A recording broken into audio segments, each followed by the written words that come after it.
Alright, it's time for a story. And this one's got two calls to the police, a call to the ambulance, and one of the most dodgy teams I think I ever worked with. Now, in training, I talked about how dodgy this was in a previous video. It was one of the worst companies I think I'd ever worked for.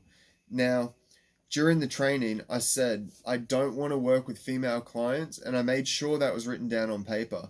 One of the reasons was in a primary school, I had a teacher talking to their class, which led to female students coming up to me in the playground trying to whisper to me, asking me what I thought of two different teachers.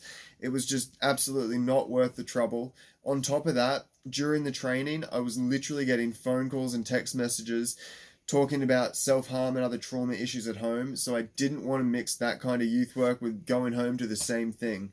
So I asked them if I could only work with males, just so that I could hopefully separate it in my head a little bit.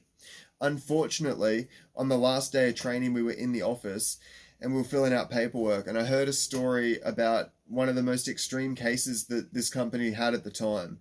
They had a huge problem and couldn't get workers to fill the shifts. Feeling bad for the people, I just put my hand up, threw my hat in the ring, and said, well, I'll give it a go, going against everything I'd already said in training. Looking back now, I think it actually worked out better because it ended up helping me at home, but at the time there were so many red flags, I probably should have listened to them. Now, even just in my first shift there, it wasn't even a first shift, just going there to sign paperwork, there were two different staff members within about 15 minutes that both lied to this girl. Two or three different lies in about 15 minutes. Now, if there's anything that I learned from working with children, we can't lie to them. As soon as we lose that trust, it's very, very hard to get back. And secondly, well, firstly, they seem to have just another sense for the lies. They pick them up straight away. And again, as soon as you've lost that trust, it's gone. It is so hard to get it back most of the time. Now, on top of that, when I did get into double up shifts, I had a third staff member start lying to this girl as well. People think that it's easy to tell a little white lie and to get away with it, but I've never seen a liar or an untruth not come with many consequences later. Once we start lying, where do we stop? We don't. So, don't lie to children. Whether it's children, youth, whatever you're doing, when you're working with people, just don't lie. It is not worth it. Now, from there, the whole team was completely disjointed. Clearly, nobody followed the rules, no one followed the things that we were meant to be doing, and no one was really keeping this girl safe. Everyone was off doing their own thing. Without that unity, there was no way that this girl was ever going to improve, and why would she? She could just play every worker off of each other, tell them what the other people were doing, and just get away with whatever she wanted to do. Now, on top of that, the actual manager of the whole house was incredibly immature or burnt out. I think it was probably a combination of both. I'd get rostered on for just weird shifts when I literally told her that I couldn't work at certain days. She'd just do everything she could to just seemingly get back at people. Now, that's my point of view anyway. And maybe I've got a chip on my shoulder. That's possible. That's how it looked to me. I literally went to her with an issue and she did the exact opposite, last possible second, so that I couldn't fix it. Now, when it came to this girl, though, she had self harm behaviors. Apparently, one of her triggers was people saying no to her. I think almost anybody in care or any teenager gets triggered by the word no. Instead of figuring out ways around it, they just said don't say no to her. She was loud and obnoxious, and usually she could bully people into getting whatever she wants. She'd also just threaten staff or people or whatever, especially when she wasn't getting her own way. Now, with the self harm, it was so extreme that they took away strings in the hoodies, strings in shoes. There was no sharps in the house that weren't locked up, and she absolutely had no access to them without us. And even frying pans and things for boiling water had to get locked away. Now, she also had a real way for manipulating people. She could get what she wanted fairly easily. What she'd actually done before the shift I'm going to talk about was she got someone to drive her down the highway, which put her near another house that she knew about. She wanted to get out and get to the people and see the people in the house. So, driving down a highway, she managed to get this worker to pull over and she jumped out of the car straight away. Basically just started walking up the road with the worker following her in the car, asking her to stop, asking her to get back in. And then she got to the house and started literally banging on the door and threatening the other workers, threatening the people inside, scaring the other children. It was apparently bad. The notes were bad. Now, I came on shift after this, not realizing that they'd changed some of her rules and not really explain to her what the new rules were. We got her ready, got her set to jump in the car. She wanted to drive down the highway again. I knew to go a different direction. She was all good with it until I said that she definitely had to sit in the back so that our child lock would work properly. As soon as that happened, that to her was one of those no's and just completely set her off. Now, again, to me, I'm pretty sure that this team hadn't shown her these new changes, hadn't let her know about these rules.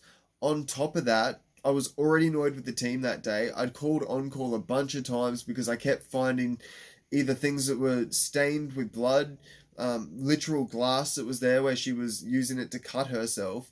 And yeah, it was just, I could see it bubbling up and bubbling up and bubbling up. And that was before going for this drive.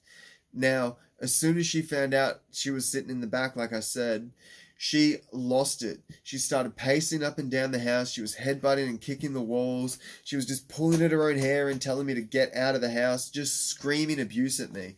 I did everything I could to give her space. I kept eyes on her, but I kept doing whatever I could to just be out of her way. For maybe an hour, hour and a half, I was literally outside just watching her through the windows just to make sure that she was safe, but trying to give her some time to calm down. Now, on top of this, the people had said that members of her family would literally try and make problems between the team and the girl. So I ended up getting a text message saying that she was trying to strangle herself. I made sure that I got very close. I could see her neck clearly. I didn't see anything there. So I'm pretty sure that she was just holding it up, trying to get a good picture to send to this person that ended up getting onto us. Now, after a little bit, I literally saw this thing around her neck. As soon as that happened, I'm like, hey, can I help you with that? Again, she starts completely screaming at me, completely going absolutely nuts with it. So I called the police without her realizing and just bid my time, basically. She came in asking for scissors. Again, with the past issues, I was like, not a chance. I've got them right here and I can help you, but I can't give them to you. That just set her off more and more. She sat down at the front of the house. I was literally at the back of the house just watching her through the open doors. And next I could see the red and blues. Again, I'd called the police, so they were on their way. The ambulance was already coming. First she yelled, but I know that that was something that helped her calm down, so I figured it'd work itself out. When the police came, she tried to run from them. They chased her into the house and helped her get the cord off of her neck eventually. We literally had the ambulance there, so they wanted to know if they wanted her taken away just to get assessed. I said, I'm just going to check with on-call. I'll get back to you as soon as I can. A few minutes later, once I'd worked it out, I asked, can you take the girl? On-call are cool with that.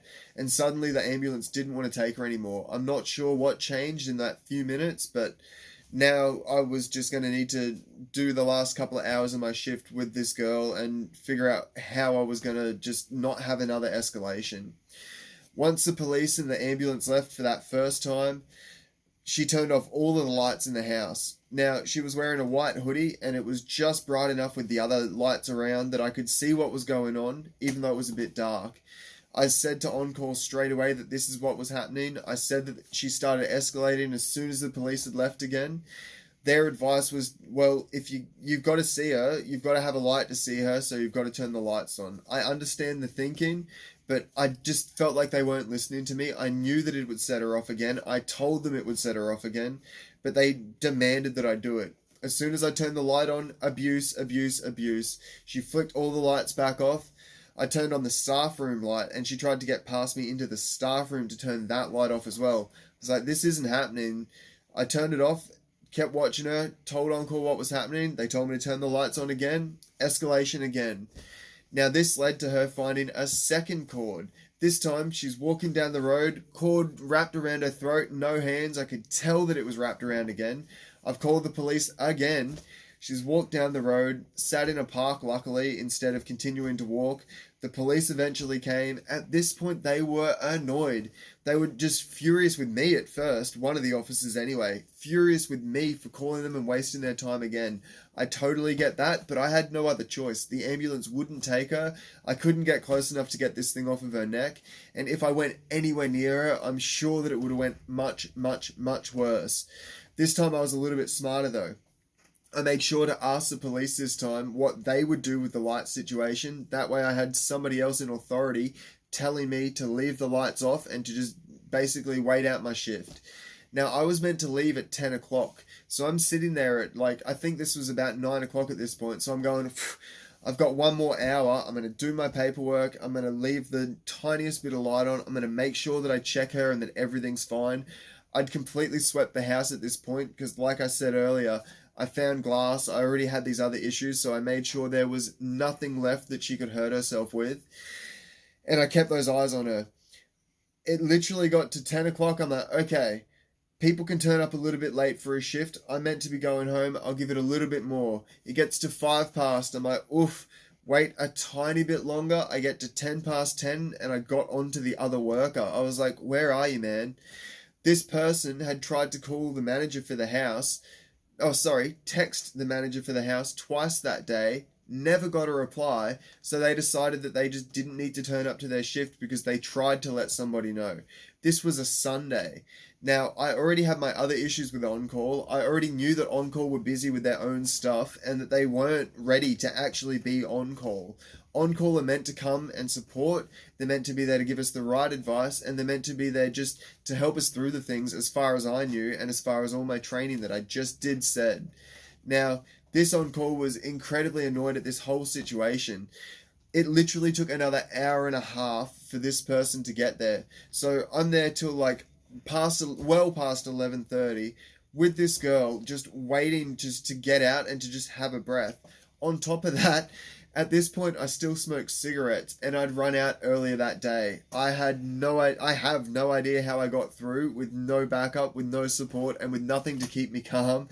But I grit my teeth, I ground my way through, and literally 11:45 or something, I finally got to walk out of that house. I started that shift at 8 o'clock, and from I think 1 in the afternoon, it was an absolute nightmare. That's a youth work story. I hope it was entertaining. There's many, many more. I've got stories of kids coming through walls. One time a boy tried to learn how to cook with chili sauce and honey on the floor. He left a piece of moldy bread on the door handle on the outside for some reason too.